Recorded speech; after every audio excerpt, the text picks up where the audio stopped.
I'm not complaining about my global entry being revoked. I traveled without it for years and years and years. But the very fact that they gave it to me and then took it away and then did not inform me on what the reasoning was beyond you do not meet program eligibility requirements, that in itself, that lack of transparency in and of itself is a little alarming. I got an update. The Department of Homeland Security, I was doing an interview with some Japanese newspaper this morning, and I looked through my emails to find whether or not the Department of Homeland Security had responded to my redress over my trip, and they have.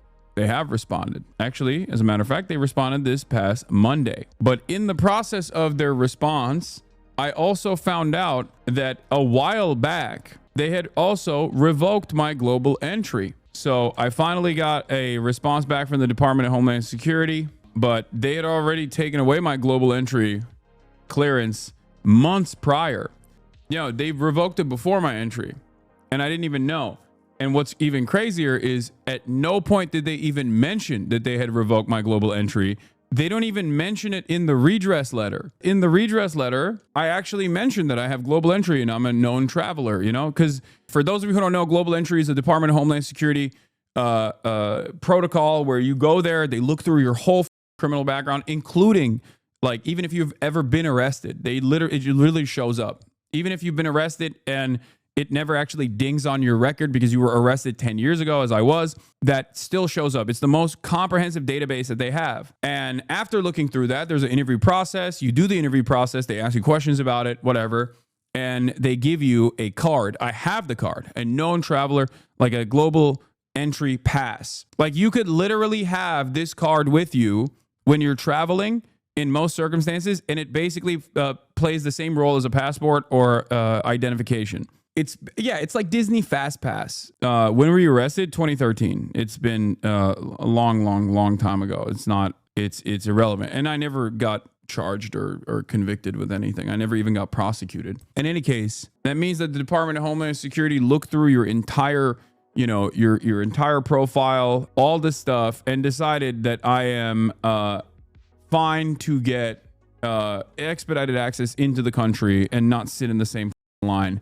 Global entry can be revoked for really silly reasons as well, by the way, or I mean, I guess technically good reasons, but like for those of you who don't know, if you bring a banana into the country and they actually find that you brought a banana into the country, it's over. You are no longer allowed to have global entry because you've brought in an agricultural product that could be damaging to the natural ecosystem. So like it's stuff like that. It's basically TSA pre-check for international travelers. It's like the higher degree of TSA pre-check for those of you who don't know. Bananas are dangerous. Yes. Agricultural products could be considered dangerous to the natural wildlife. This is something that I understand. This is one of the aspects of global, like TSA, or not TSA, sorry, DHS's like actual primary roles. Customs and Border Patrol's primary role is to make sure that, you're not smuggling seeds or some into the country or harmful, like you might be carrying harmful bacteria or whatever. Like that is their job. That's like the only job that they have. To ensure that there aren't invasive species that are coming into the country and disrupting the ecosystem. Now, what's interesting, however, about this entire process is they did not tell me what the reason for the revocation of global entry was, because I looked it up and it says, "Dear Hassan Piker, thank you for your participation in the global entry program of U.S. Customs and Border Protection. Global entry is a voluntary program available to travelers that pass a comprehensive background investigation. Applicants found to be ineligible for global entry participation may still be permitted to enter into the United States, although they will not be permitted to use the global entry lanes. We regret to inform you that your membership in global entry has been revoked for the following reason," in parentheses S, reasons. There's a big space there. And the only thing that it says is, "You do not meet program eligibility requirements." This is after they gave it to me.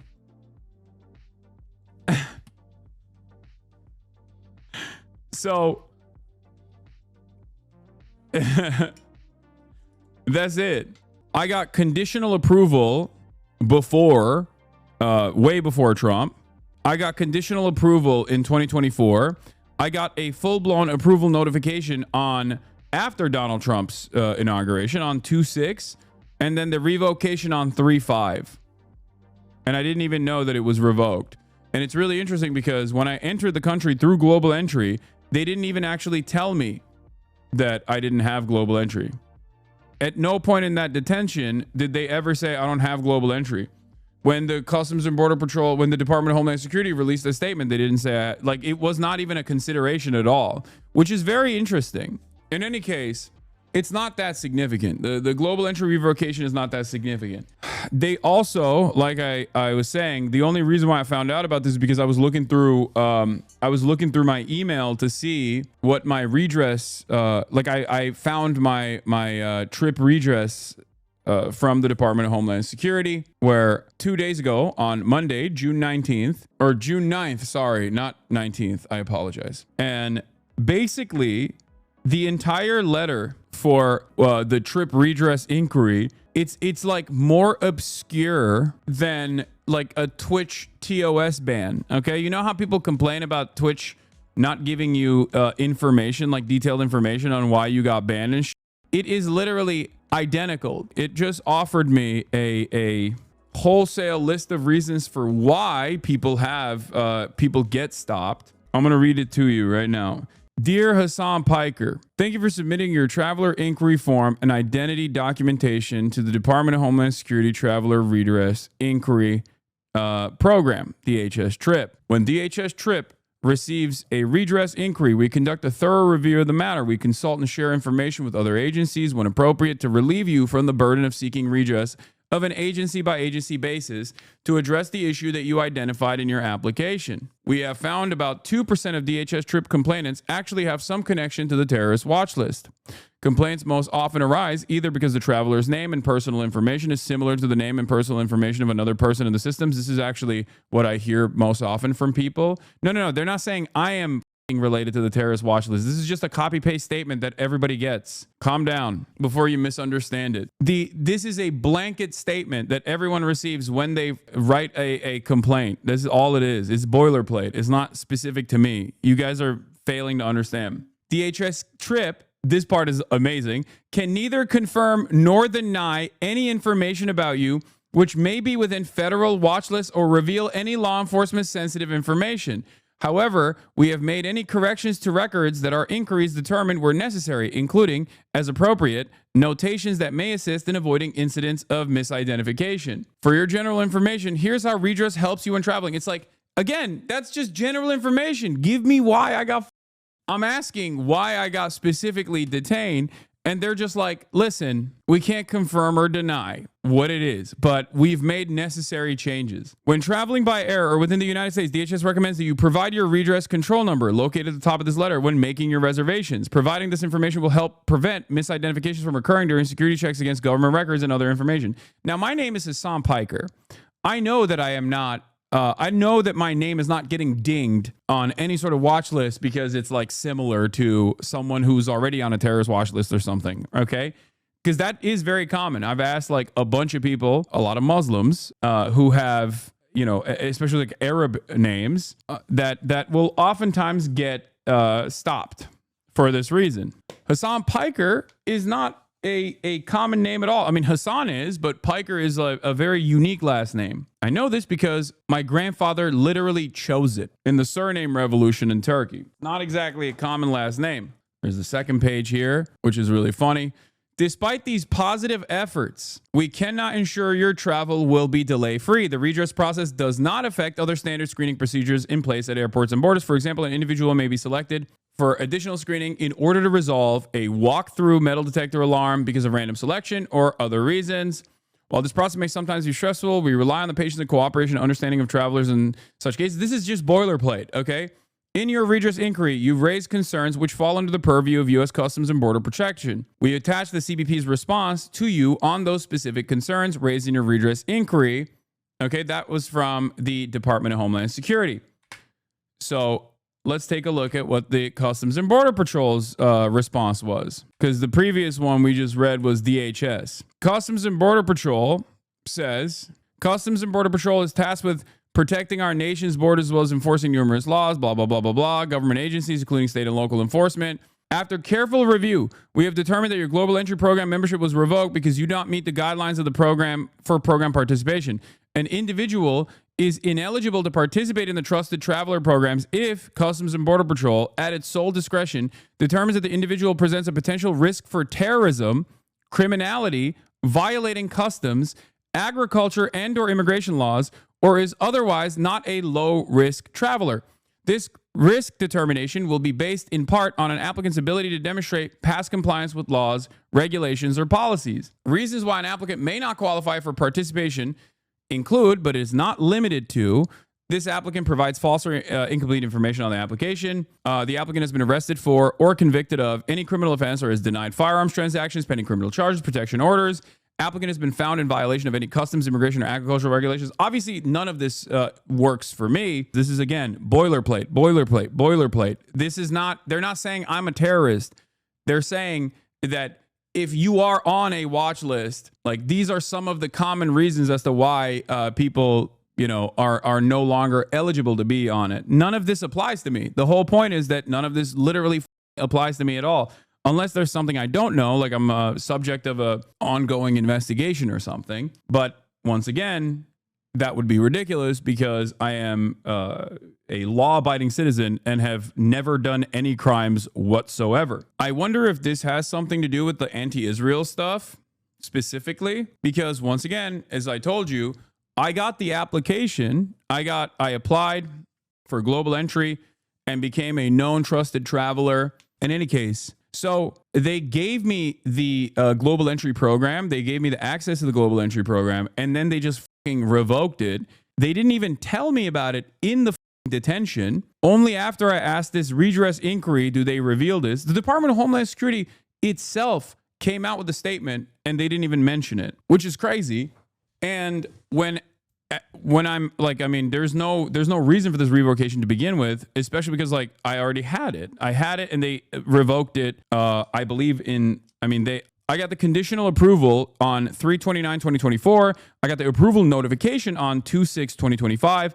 I got my card in the mail, you know, under the Trump administration. The revocation happened on the 5th of March. So months ago. So all of this stuff, applicant cannot satisfy CBP or of his or her low risk status or meet other program requirements. So like these are all of the boilerplate reasons as to why they put it in here, like that someone might lose their global entry status. The applicant is the subject of an investigation by any federal, state, or local law enforcement agency in any country. The applicant is inadmissible to the United States under applicable immigration laws, or has at any time been granted a waiver of inadmissibility or parole. The applicant is known or suspected of having been engaged in conduct constituting in preparation for, in aid of, or related to terrorism, or it cannot satisfy CBP. So it's discretionary, and the Customs and Border Patrol doesn't actually reveal any real information on why this happened. In the event you are denied or revoked from the Trusted Traveler Program, they don't even specify why I was detained. Part of my inquiry on the redress to Department of Homeland Security's trip was I have global entry, and even then I got stopped. What the is that about? So the Customs and Border Patrol part of this that specifically talks about the global entry says like, oh no, your global entry has been revoked. But they never address why I was stopped to begin with. They never actually address why those questions were asked, because these are the questions that I asked in my inquiry. It was revoked before it was issued? No. It was issued on 3/29/2024 under the Biden administration. That's when I got a conditional approval. I got a full-blown approval on 2/6/2025, which was under the Trump administration. I got a revocation on the 5th of March in 2025, literally almost a month after I got a full-blown approval and had the card sent to my house. And at no point did I know that this was taken away. At no point did they actually reveal that it was taken away. Even when I was detained, they didn't go, hey, you don't have global entry. Date of denial and reason for the letter they received, all this stuff. This is just basically, again, boilerplate. So everything that I asked for in terms of like inquiry, why the stop happened, what can I do to avoid this kind of disruption to my travel in the future, I have no answers for. I'll pull up this the trip thing as well, or not the trip thing, the revocation Dear Hassan Piker, thank you for your participation in the Global Entry Program of U.S. Customs and Border Protection. Global Entry is a voluntary program available to travelers that pass a comprehensive background investigation. Applicants found to be ineligible for Global Entry participation may still be permitted to enter into the United States, although they will not be permitted to use the Global Entry dedicated lanes. We regret to inform you that your membership in the Global Entry has been revoked for the following reasons. You do not meet program eligibility requirements. First world issues? I mean, I get why you would say that, and I agree. Like, who gives a if I don't have global entry, right? I agree. I'd never had it, and I've been traveling for years and years without having it. But I think getting it and then having it revoked unceremoniously with no reason, like they don't say what the reason is other than this. Like that in and of itself is what makes this interesting. Bro, you should sue the government. Okay, dude, good luck. Get out of here, dude. Chatters are so funny. This is not a point in the battle, okay, in the legal battle. I mean, I would like more details as to why this took place. I think that would be interesting to find out more information on. But as far as like not having global entry, like that's insignificant and inconsequential. I'm more so worried about, you already know the reason, ... You're an idiot. Yeah, that's the reason. Yeah, that's what it is. The American government doesn't allow stupid people to enter the country, famously. Also, you're an idiot. I don't know, man. It's pretty obvious. There's some TPSA dipshit that works at DHS recognized your name and went, that guy. I mean, I have had the Department of Homeland Security Deputy Director, Tricia McLaughlin, refer to me by name. So I think that they are aware of who I am. But I guess my point is, it's the clown show that this is. You know what I mean? It's the clown show of this entire process that is frustrating. And it is the lack of transparency. Like, these are things that American institutions used to at least hold up, right? There was an infallibility to the institutions, or at least like a process, even this process of like redress, right? Going to the Department of Homeland Security and being like, why was I detained? How can I stop this from happening again? Like this sort of stuff used to work, right? This sort of stuff used to work. And what is different, and it didn't work super great, but at least it existed. At least it worked to a certain degree. Jeremy Scahill famously talked about how he used to get secondary questioning or detention all the time when he would enter into the United States, because he was in Yemen, he was in Afghanistan, he was in Iraq. He was like traveling all around the region and doing journalism. And even under the Obama administration, he would constantly get dinged, right? There's never been a moment where he's ever been able to travel into the United States without additional scrutiny and interrogations. And it got to such a degree that at JFK, he lucked out and got the same DHS agent twice, which in two different points of travel.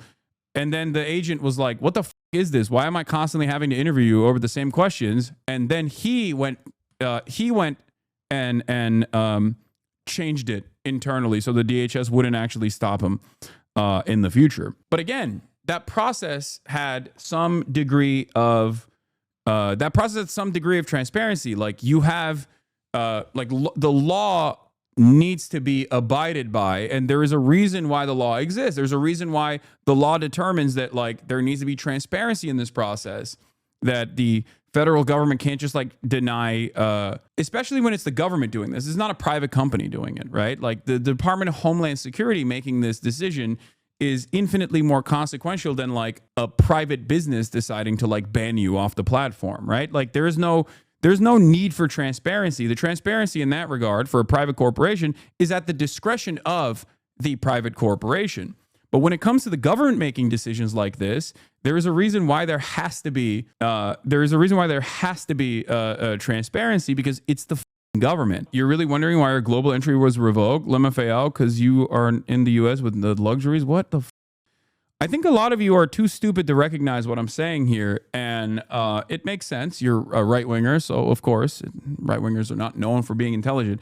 I'm not complaining about my global entry being revoked. I don't care. I traveled without it for years and years and years, but the very fact that they gave it to me and then took it away and then did not inform me on what the reasoning was beyond you do not meet program eligibility requirements, that in itself, that lack of transparency in and of itself is a little alarming. It's just a interesting predicament. You know, the reason it was revoked is because you're bad at eldering? Yes. And I guess the other side of it is like, look, if it can happen to someone like myself, who is a public personality with a relatively large sphere of influence, who is relatively affluent, then they can get away with doing whatever the they want to the average Joe. People such as yourself in the chat who are haters and lovers alike. Anyway, as someone who is from Turkey, who grew up in Turkey, I guess I have a lot of experience with a lack of transparency and the clown show that is the government, you know? But that is one of the things that like every fob will tell you. Every foreigner, first generation, second generation, will tell you that America is different from all these other countries they came from, and these are some of the reasons.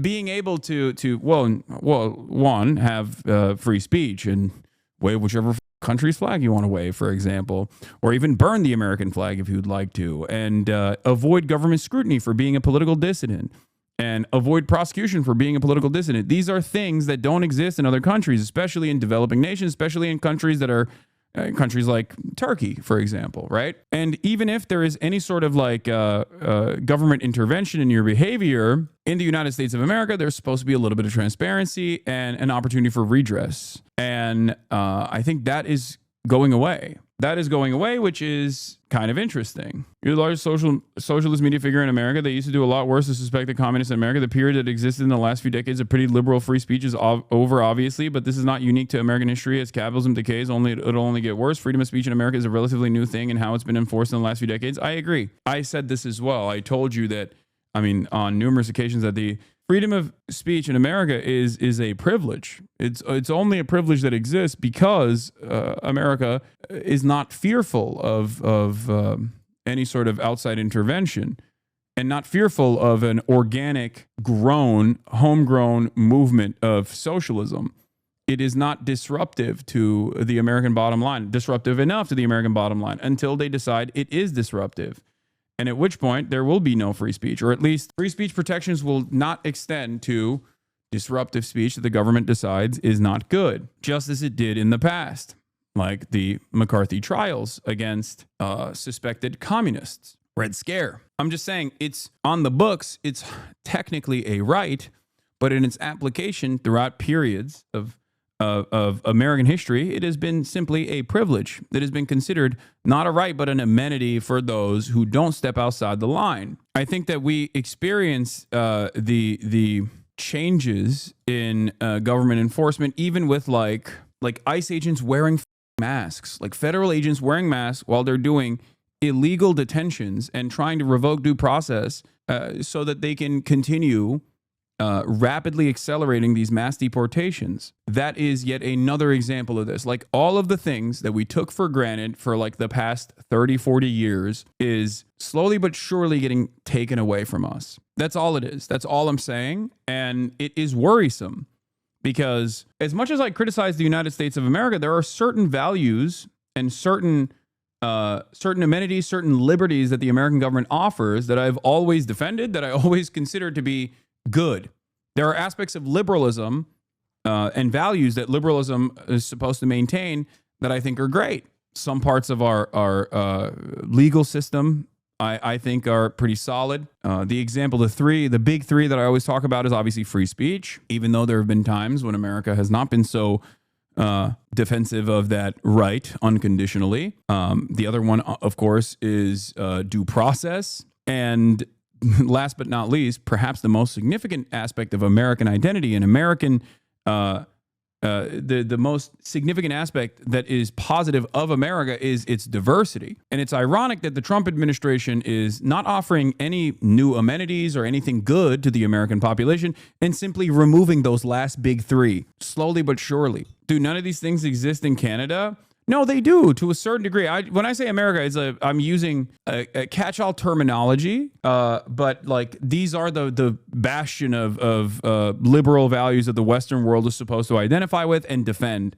The reality is, in other countries, they don't have the same expansive protections that even the American government offers, for example. I think as America's hegemonic superpower status goes away, as I've said before, America will show you that it is not actually, or even European allies, alongside the United States of America will show you that this is not a bastion of liberalism or invested in any way, shape, or form in defending these liberal values such as free speech, free association, freedom of assembly, freedom of the press,